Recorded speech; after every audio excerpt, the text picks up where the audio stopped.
His exotic good looks and eccentric mannerisms made women swoon as he became a stage star on Broadway. But an unforgettable performance as Count Dracula typecast him for the remainder of his career. While real-life tragedies overshadowed his true talents as an actor. Nevertheless, he found immortality as one of Hollywood's top boogeymen. He is the one and only Bela Lugosi. The future king of horror was born Bela Blasko on October 20th, 1882, in Lugosi, Hungary. When he became an actor, he altered the name of the town to Lugosi and took it in place of Blasko. With his handsome good looks, Bela became a widely successful stage star in his home country, playing everything from Shakespeare's Romeo to Jesus Christ. But he was forced to leave the country for political reasons and eventually settled in America.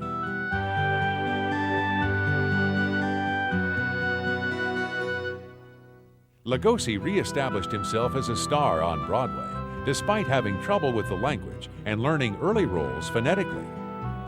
Throughout the 20s, he occasionally appeared in silent films like The Midnight Girl, but never made much of an impression on audiences.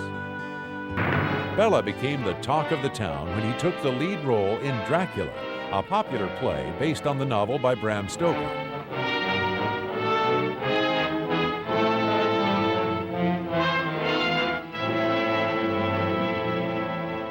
When Universal decided to make a film version, they wanted Lon Chaney for the role, despite Lugosi's stage triumph. When Chaney died, Bela lobbied for the part and finally received it, but at a very low salary. I am Dracula.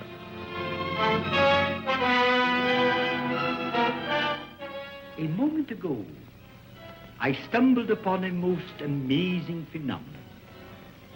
Something so incredible, I mistrust my own judgment. Look. Dracula, directed by Todd Browning, was a huge hit for Universal and marked the beginning of the horror film genre. Its tale of a Transylvanian vampire coming to London for fresh victims horrified audiences in 1931, but today the picture seems stagey and slow-paced.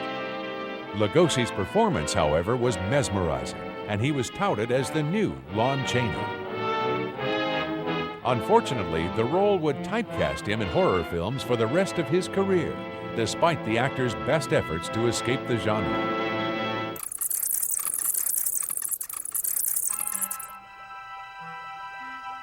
Universal wanted Lugosi to play the monster in their adaptation of Mary Shelley's Frankenstein.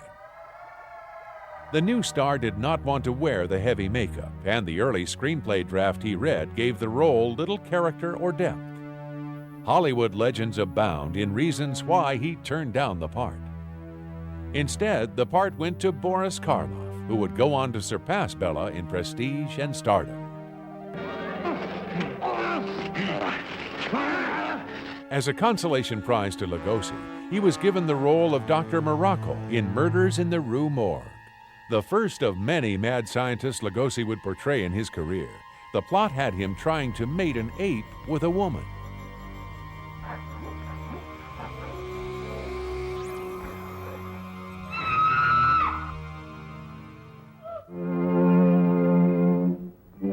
In the independent picture White Zombie, Lugosi was memorable as Murder Lagandra, a Haitian witch doctor who uses zombies as laborers in his mill.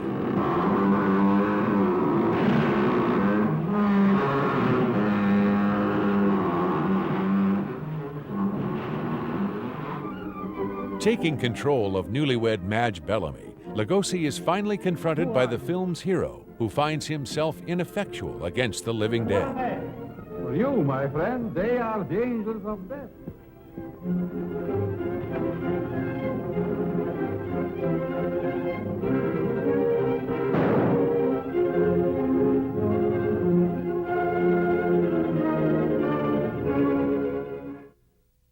In Island of Lost Souls, Bela was almost unrecognizable under hairy makeup as the Sayer of the Law. Charles Laughton also stood out as the evil Dr. Moreau, whose experiments in vivisection have produced the savage beastmen. You're convinced that the thing on this table isn't human?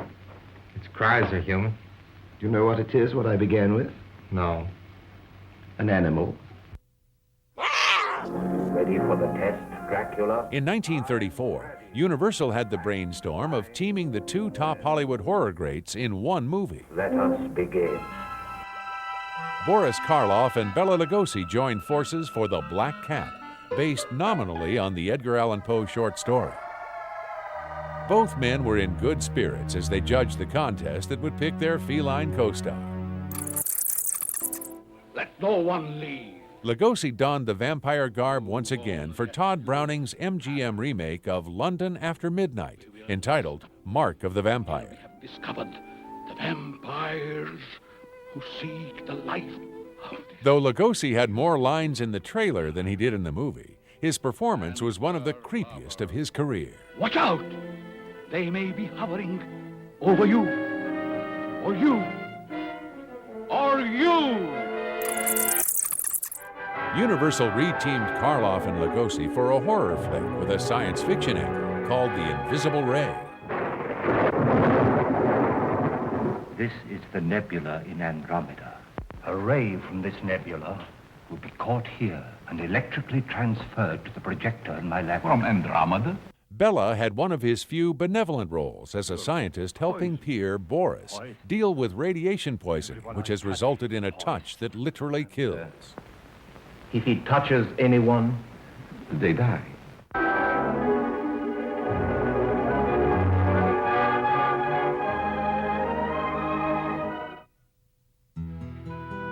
When horror movies died out in the mid-30s, Bela found himself unemployed and in dire straits.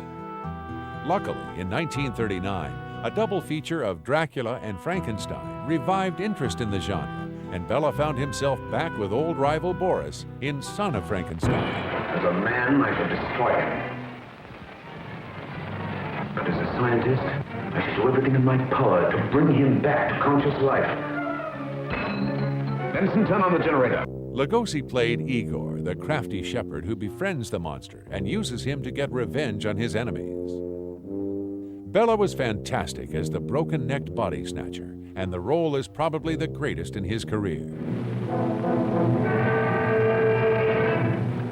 With horror pictures booming at the box office, Lugosi was bombarded with offers. The gorilla gives his victim only 24 hours notice. He got to try his hand at comedy by giving the Ritz brothers a run for their money in The Gorilla. Back to bed? Who? Yes, sir. Yeah, but I wouldn't be frightened like that if I were you, Kitty. look, you be frightened any way you want. This is my way.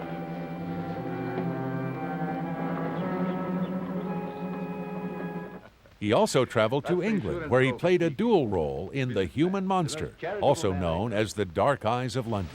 And the greatest of these is charity. Yeah. Here, Bela is an insurance salesman who makes sure he collects on policies by murdering his clients. He also employs local blind men as henchmen, and in this gruesome scene, he gets revenge on one of the hapless fellows. What was that? Back in America, Bela had a rare chance to escape terror flicks when he was cast as Greta Garbo's commissar in Ninotchka. But his part was too brief for Hollywood to take notice, and he was soon back as a horror star in such films as Black Friday. Universal ballyhooed this one by having Lugosi hypnotized to believe he was actually suffocating in his big death scene. Dr. Manley Hall hypnotize actor Lugosi to give reality to a scene in Black Friday. Horror-struck, they witnessed the hypnotized actor's mortal agony as Lugosi actually experienced the terror of suffocating to death in a closet. Let me out, please! I'm suffocating! Black Friday also featured Boris Karloff, but genre fans still gripe over the fact that the two stars do not share any scenes in the picture.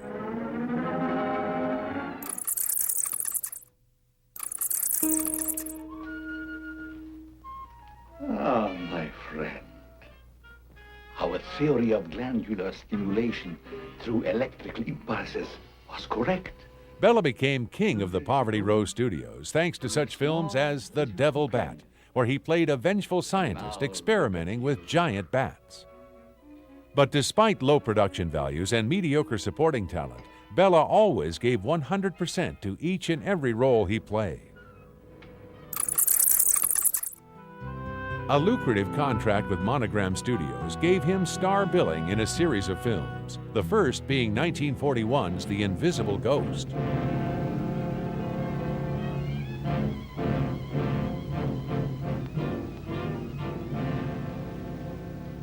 Here, Bela is a kindly man who becomes a maniacal killer whenever he catches a glimpse of his supposedly dead wife.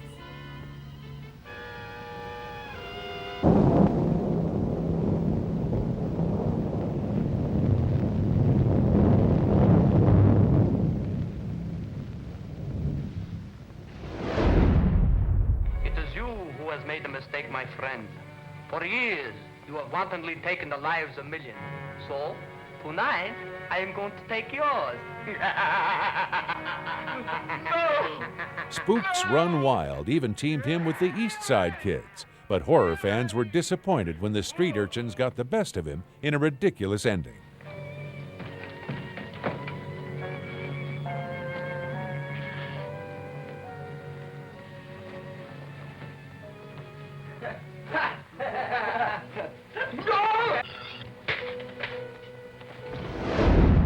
Lugosi kept hoping for a comeback at Universal Studios, even lobbying for the lead in the much-anticipated The Wolfman. But he was reduced to a supporting role while the studio made a new horror star out of Lon Chaney Jr. At least back at Monogram, Lugosi was still #1, even if films like The Corpse Vanishes didn't quite treat him with a lot of respect.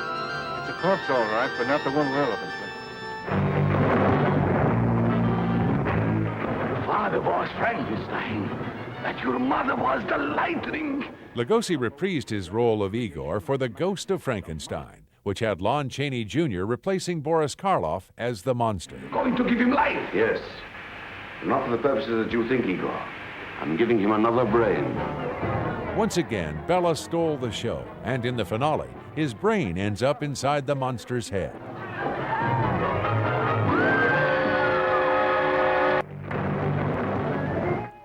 Despite good reviews, Universal cast the star as a simple butler in Night Monster, a fair thriller about mysterious murders in an old house.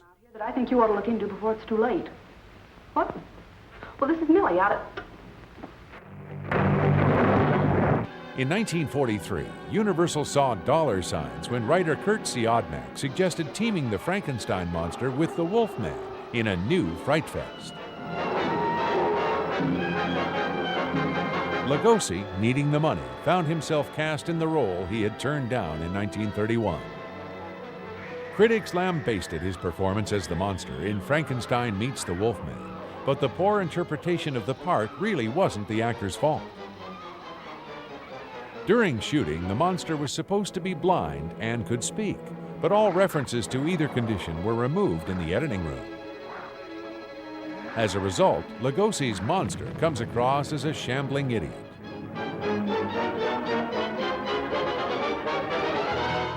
The actor's real-life health problems did not help, and a stuntman stood in for him through much of the picture. The star was also addicted to morphine, thanks to a doctor's prescription, and in the years to come, his health and acting would seriously decline. The Ape Man is Lugosi at one of his lowest points, playing the title role in one of Monogram's worst films.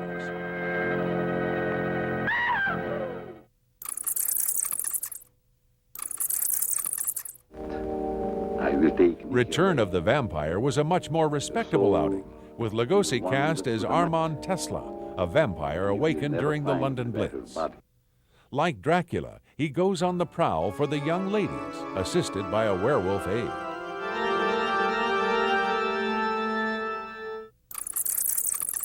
You and I should work together. You mean we would sell the bodies to the doctors together? Dig them up? There'll be no digging. The kirkyards are too well guarded. We will, so to speak, In 1945, Lugosi appeared with Boris Karloff one last time in the Val Lewton-produced The Body Snatcher.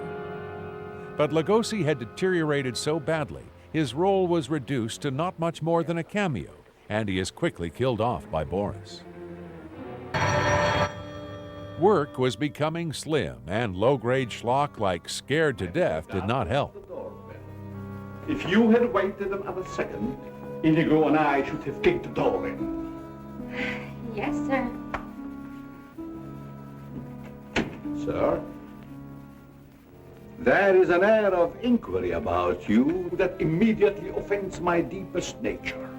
Though it did feature Bela in his only color film.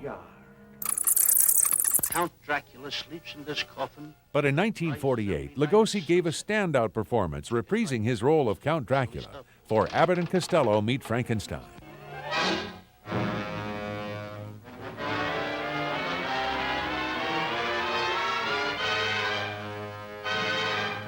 The storyline had Bela wanting to transplant Lou's brain into the head of the Frankenstein monster and take over the world.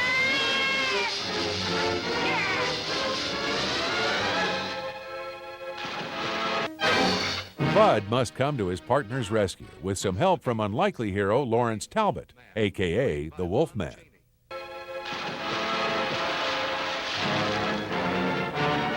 The monsters were allowed to play it straight, which made this film the greatest horror comedy of all time.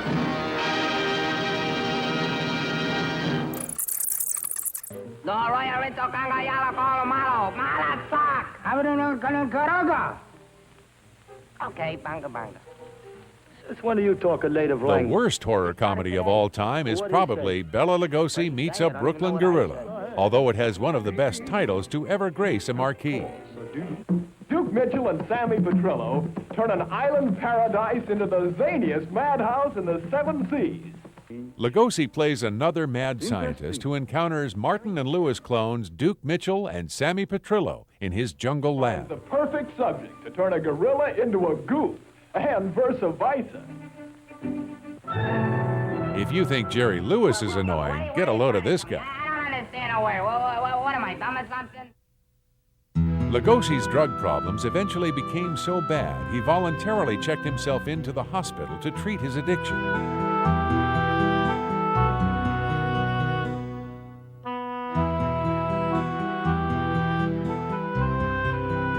The press had a field day. This was the first time a major Hollywood star publicly admitted to something so sordid. How did you ever happen to get on narcotics, let's put it bluntly? Oh, I had a very painful ailment. My sciatic nerves bothered me terribly. I suffered very much, so I went to the doctor and he gave me some narcotics to kill the pain. That happened about every week once, and it helped me so much, it put me so much in a good state of feeling that I used it later myself, even if I didn't have pain. Did you ever have any trouble getting it? No, because the doctor prescribed it.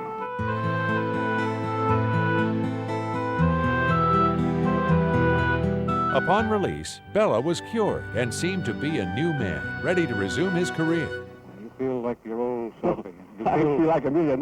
You feel like Dracula really felt, huh? Sure. At his best. I'm looking forward to work again. I understand that. I had an assignment playing the star part in The Ghoul Goes West. Uh-huh. Yes, and Eddie Woods will be the producer. And you're going to enter that as soon as you leave here. Surely. Unfortunately, the only work that came his way was from inept auteur Edward D. Wood, Jr.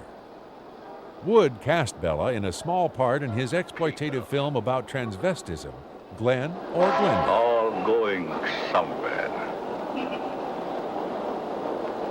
All with their own thoughts, their own ideas. All with their own personalities. One is wrong because he does right. And one is right because he does wrong. Pull the string. Dance to that. Which one is created for? In 1955, Bela took the lead in Wood's sci-fi epic Bride of the Monster as a mad scientist trying to create a race of supermen.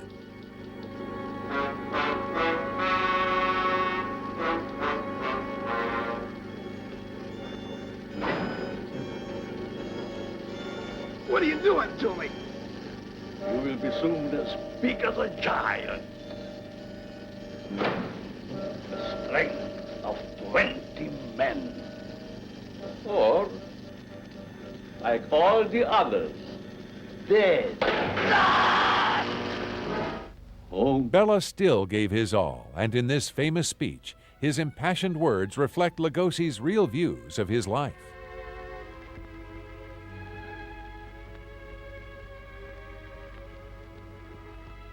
I have no home. Hunted. Despised. Living like an animal. The jungle is my home. That I will show the world that I can be its master. I will perfect my own race of people. A race of atomic supermen which will conquer the world. Bela had a small role as a mute butler in The Black Sleep, which also featured Basil Rathbone, Lon Chaney Jr., and John Carradine. But he was humbled and embarrassed by this minor part, and steadfastly hoped Ed Wood would resurrect his career.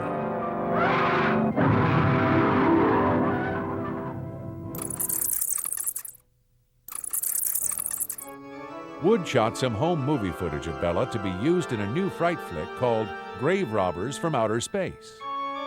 But Lugosi died suddenly in 1956 before the film could be completed. Wood's wife's chiropractor replaced Bela, and the film was released as Plan 9 from Outer Space.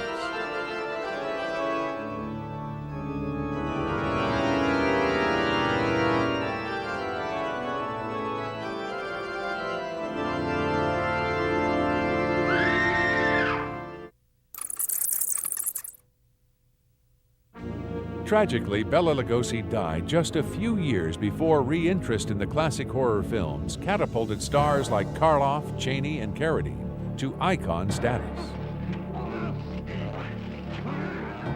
But fans still persist in their worship of one of the genre's greatest stars. Though he always tried to escape the inevitable typecasting, the star always gave his all to every performance that came his way. Hollywood will always remember Bela Lugosi.